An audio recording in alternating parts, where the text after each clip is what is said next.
La factorisation par différence de carré comprend peu d'étapes, mais encore faut-il bien la reconnaître. Voici un exemple particulier où la différence de carré peut s'appliquer. Factorisons le binôme 75x exposant 2 y exposant 2 moins 12a exposant 4 à l'aide de la différence de carré. Tout d'abord, on doit vérifier s'il est possible d'effectuer une différence de carré en validant la présence de deux conditions. 1.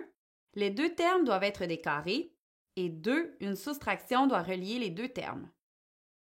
Dans le binôme 75x exposant 2 y exposant 2 moins 12a exposant 4, 75 et 12 ne sont pas des nombres carrés, mais une soustraction relie les deux termes. Il serait possible d'effectuer la différence de carré, mais la réponse ne serait pas composée de nombres entiers. En effet, on verrait apparaître beaucoup de racines. Sache qu'une autre méthode de factorisation permettrait d'éviter ce problème. En analysant plus attentivement le binôme, on remarque qu'il est possible d'effectuer une mise en évidence simple puisque les deux termes possèdent des facteurs communs. En fait, lorsqu'on factorise un polynôme, il peut arriver que l'on ait à combiner plus d'une méthode de factorisation.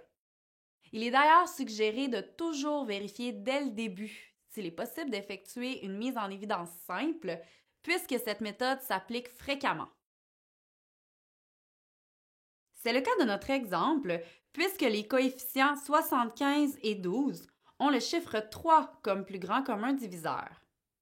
Étant donné qu'aucune variable n'est commune aux deux termes, on conclut que leur plus grand facteur commun est 3.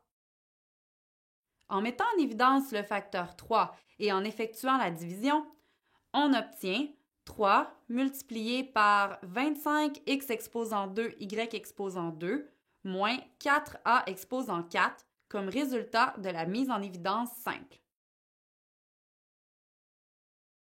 Maintenant que la mise en évidence simple est effectuée, on peut appliquer la différence de carré au binôme se trouvant à l'intérieur des parenthèses en deux étapes. La première étape consiste à extraire les racines carrées des deux termes.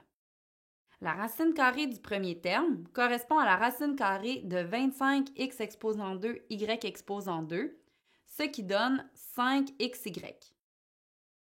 La racine carrée du deuxième terme correspond à la racine carrée de 4a exposant 4, ce qui donne 2a exposant 2. La deuxième étape consiste à appliquer l'identité remarquable a au carré moins b au carré est égal à a plus b fois a moins b. En substituant a par 5xy et b par 2a exposant 2, on obtient 5xy plus 2a exposant 2 fois 5xy moins 2a exposant 2. Il ne faut pas oublier le facteur 3 qui avait été mis en évidence plus tôt. La réponse finale est donc 3 fois 5xy plus 2a exposant 2 fois 5xy moins 2a exposant 2.